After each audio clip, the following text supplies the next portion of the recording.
Hello friends, welcome to Shiny Samayal. இன்றைக்கி நம்ம ஒரு ஹெல்த்தியான ஐஸ்கிரீம் ரெசிபி தான் பார்க்க போகிறோம்.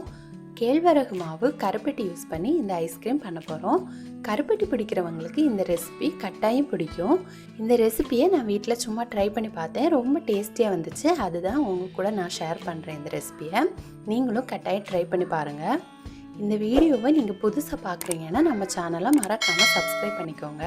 அப்படியே பக்கத்தில் இருக்க பெல் பட்டனையும் கிளிக் பண்ணிக்கோங்க. அப்போ தான் நான் அடுத்தடுத்து போடுற வீடியோஸை நீங்கள் தவறாமல் பார்க்க முடியும். ஐஸ்கிரீம் பண்ணுறதுக்காக நான் இன்றைக்கி 1 லிட்டர் பாலுக்கு 200 கிராம் கருப்பட்டி எடுத்திருக்கேன்.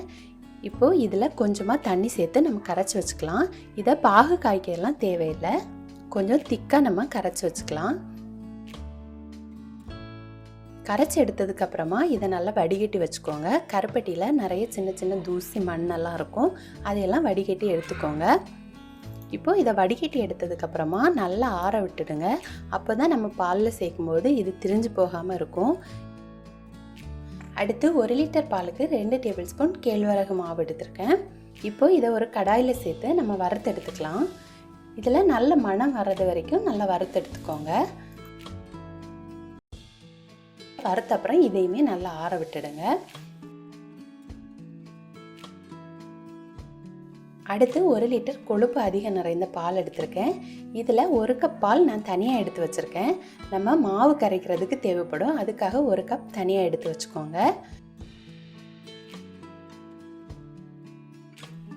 அடிக்கடி இதை கிளறி விட்டு நல்லா கொதிக்க விடுங்க. இப்போது 1 லிட்டர் பால் பாதி குறுகி வர்றது வரைக்கும் நல்லா காய்ச்சி எடுத்துக்கணும். இப்போது இது நல்லா குறுகி வந்திருக்கு.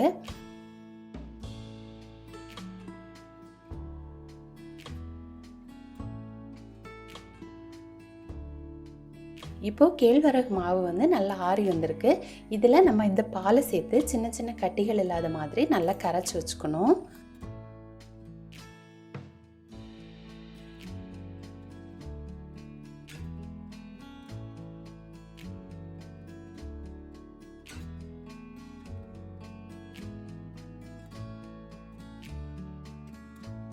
இப்போ நம்ம கரைச்சி எடுத்த மாவை பாலில் சேர்த்து நல்லா கிளறி எடுத்துக்கோங்க. இதை சேர்க்கும் போதே ஒரு கையால் கிளறிக்கோங்க, இல்லைனா இதுலேயுமே சின்ன கட்டிகள் பிடிக்க வாய்ப்பு இருக்குது. அதனால் ஒரு கையால் நல்லா கிளறி எடுத்துக்கோங்க.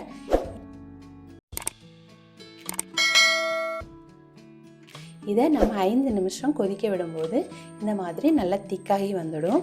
இந்த டைமில் நம்ம இதை ஆஃப் பண்ணி வச்சிடலாம். இப்போது நம்ம இதை கொஞ்சமாக ஆற விடணும். இது ரொம்ப சூடாக இருக்கும்போது நம்ம கருப்பட்டி கரைசல் சேர்த்தோன்னா அது திரிஞ்சு போக சான்ஸ் இருக்குது. அதனால் கொஞ்சம் ஆற விட்டதுக்கப்புறம் நம்ம சேர்த்துக்கலாம். இப்போ இது கொஞ்சம் ஆறி வந்திருக்கு.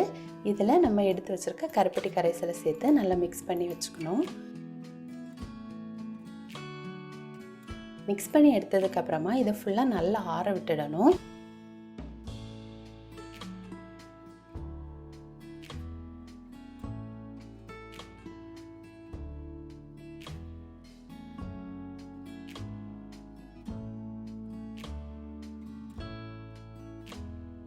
இப்போ பாருங்கள், இது நல்லா ஆறி வந்திருக்கு.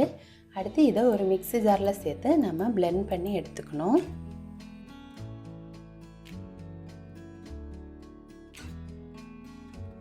இதை நல்லா பிளெண்ட் பண்ணி ஒரு ஏர்டைட் கண்டெய்னரில் மாற்றி வச்சுக்கோங்க. மீதி இருக்க மாவு எல்லாமே இந்த மாதிரி பிளெண்ட் பண்ணி இதில் சேர்த்துக்கோங்க. இப்போ பாருங்கள், இப்போவே இது க்ரீமி மாதிரி வந்திருக்கு.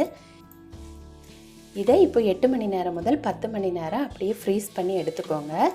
இது இன்னும் க்ரீமியாக வேணும்னா இதில் நீங்கள் கொஞ்சம் பட்டர் சேர்த்துக்கலாம். அதே மாதிரி 4 மணி நேரம் ஃப்ரீஸ் ஆன அப்புறம் எடுத்து திரும்பவும் பிளெண்ட் பண்ணி அதை ஃப்ரீசரில் வச்சுக்கோங்க. அப்படின்னா இன்னுமே நமக்கு க்ரீமியாக கிடைக்கும். நான் 4 மணி நேரத்துக்கு அப்புறம் எடுத்து பிளெண்ட் பண்ணல, ஒரே டைம் பிளெண்ட் பண்ணி அப்படியே வச்சு எடுத்தேன். ஆனால் இதுவே ரொம்ப க்ரீமியாக வந்துச்சு. இதில் இன்னும் க்ரீமியாக வேணும்னா நம்ம அந்த ஸ்டெப்பெல்லாம் பண்ணிக்கலாம். இப்போ பாருங்கள், இது நல்லா சாஃப்டாக க்ரீமியாக வந்திருக்கு. உங்களுக்கு பார்த்தாலே தெரியும்.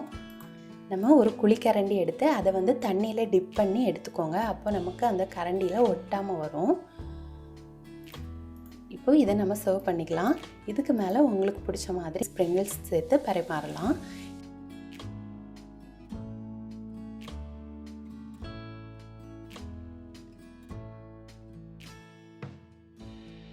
இது ரொம்ப டேஸ்ட்டாக இருக்கும். கருப்பட்டி பிடிக்கிறவங்களுக்கெல்லாம் கட்டாயம் இந்த ஐஸ்கிரீம் பிடிக்கும். இந்த ஐஸ்கிரீமை எல்லாருமே சாப்பிட முடியும்.